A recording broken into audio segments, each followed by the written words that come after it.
the viewer of television, the listener to the radio, the reader of the magazines, is presented with a whole complex of elements, all the way from ingenious rhetoric to carefully selected data and statistics, to make it easy for him or her to make up their own mind, with the minimum of difficulty and effort. But the packaging is often done so effectively that the viewer, listener, or reader does not make up his own mind at all. Instead, he inserts a packaged opinion into his mind, somewhat like inserting a cassette into a cassette player. He then pushes a button and plays back the opinion whenever it seems appropriate to do so. 64,000 is the median number of words per book. Average person reads about 200 words per minute. Simple math will tell us that is one book in 320 minutes. To accomplish this in 7 days, numbers say you would have to read for 45 minutes a day.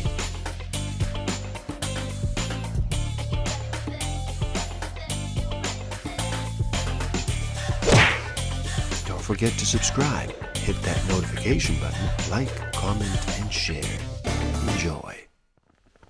Welcome to the Book of the Week series. Every week as I read another amazing title, I share it with the world. My name is Igor S.F. Walker, and today we look at how to read a book. The Classic Guide to Intelligent Reading by Charles van Doren and Mortimer Adler. So how about you slow down and relax? Reduce all that noise for just a bit. Make that choice and decide to listen. In this video, we look at a title that explains not just why we should read books, but how we should read them. It is masterfully done. From the elementary reading through systematic skimming and inspectional reading to speed reading, it has it all. Stick around till the end. I will share with you some tools I do have and use that will help you tremendously in this game of life.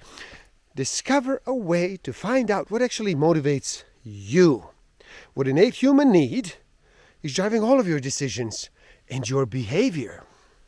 I will share some tools to improve your self-awareness, social awareness, self-management, and relationship management. The art of reading. The process whereby a mind with nothing to operate on but the symbols of the readable matter, and with no help from outside, the mind elevates itself by the power of its own operations. The mind passes from understanding less to understanding more. This skilled operation and operations that cause this to happen are the various acts that actually constitute the art of reading.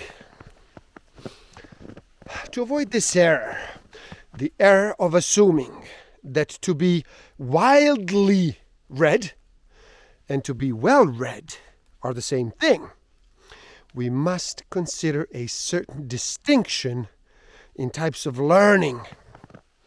This distinction has a significant bearing on the whole business of reading and its relation to education generally.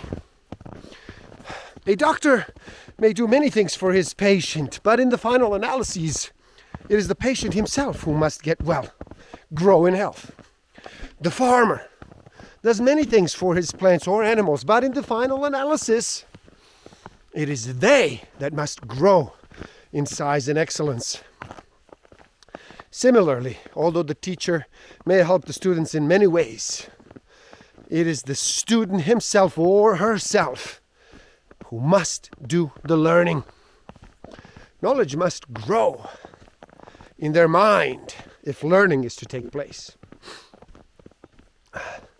The difference between learning by instruction and learning by discovery, or as we prefer to say, between aided and unaided discovery, is primarily a difference in the materials on which the learner works. For those of us who are no longer in school, we have observed that it is necessary, if we want to go on learning and discovering, to know how to make books teach us well.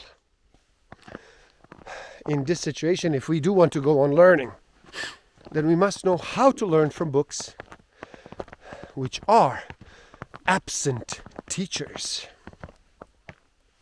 Language is not a perfect medium for the expression of thought, because one word can have many meanings, and two or more words can have same meaning. We can see how complicated it is, the relation between an author's vocabulary and his terminology. One word may represent several terms, and one term may be represented by several words. Any old book contains facts that are somewhat surprising to us because they are different from what we know. But when you are reading for understanding, it is not that kind of novelty that you are seeking. Your interest in the author himself, or in his language, or in the world in which he wrote, is one thing. Your concern to understand his ideas is quite another thing.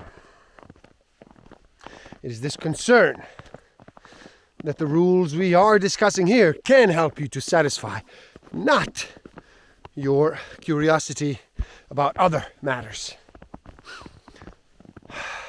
If you say that you know what the author means, but can only repeat the author's sentence to show that you do, then you will not be able to recognize the author's proposition if it were presented to you in other words.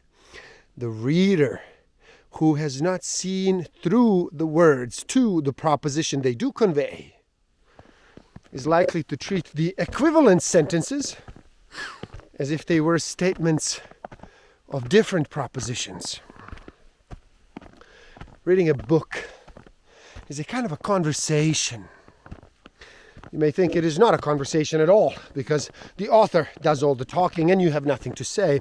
If you do think that, then you do not realize your full obligation as a reader, and you're not grasping your opportunities. As a matter of fact, the reader is the one who has the last word. You must be able to say with reasonable certainty, "I understand," before you can say one of the following things: "I agree," or "I disagree," or "I suspend judgment." These three remarks exhaust all the critical positions you can take.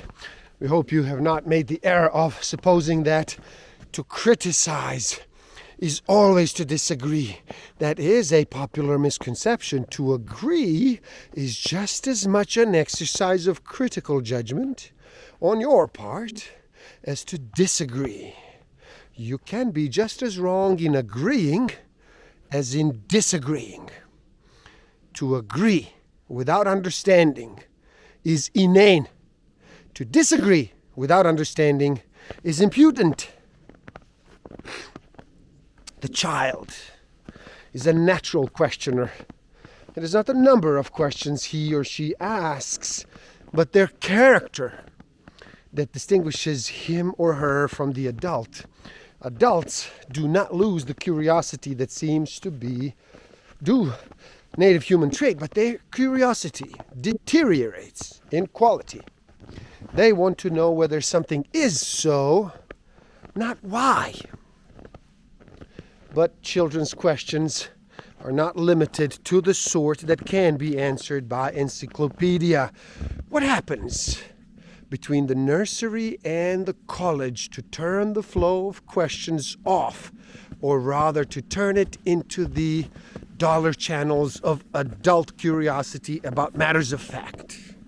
A mind not agitated by good questions cannot appreciate the significance of even the best of answers. The task falls mainly on you. It is you who, henceforth, must do all the work and obtain all the benefits. You will not improve as a reader if all you do read are books that are well within your capacity. You must tackle books that are beyond you. Only books of that sort will make you stretch your mind, and unless you stretch, you will not learn. The reward, of course, is of two kinds. First, there is the improvement in your reading skills that occurs when you successfully tackle a good, difficult book. Second, and this in the long run is much more important, a good book can teach you about the world and about yourself. You learn more than how to read better. You also learn more about life. You become wiser. There is no limit to the amount of growth and development that the mind can sustain. The mind does not stop growing at any particular age, only when the brain itself loses its vigor. In senescence, does the mind lose its power to increase in skill and in understanding? The mind can atrophy, like the muscles, if it is not used. Atrophy of the mental muscles is the penalty that we do pay for not taking mental exercise. Television, radio, and all the sources of amusement and information that do surround us in our daily lives are also artificial props. They can give us the impression that our minds are active because we are required to react to stimuli from outside. But the power of those external stimuli to keep us going is limited. They are like drugs. We grow used to them, and we continuously need more and more of them. Eventually, they have little or no effect. Then, if you do lack resources within yourself, if we lack them within ourselves, we cease to grow intellectually, morally, and spiritually. And when we cease to grow, we begin to die. And there you have it. How to read a book. Please do help out. It is easy. Simply like this video. Like it, so more people can enjoy it. Share it. Spread the word. Do leave a comment and share your thoughts. Start a conversation. Subscribe to my channel and stay up to date. And the link to this book is in the description below. So buy it and read and never stop learning. Especially learning about yourself and nature. So gift yourself by taking the free human needs test on my website and then find out what actually motivates you. What innate human need is driving all of your decisions and your behavior. And if you feel you are ready to improve your self-awareness, social awareness, self-management, and relationship management even further, do check out my Master of Life Awareness program. The links are in the description below. Thank you. Love and respect.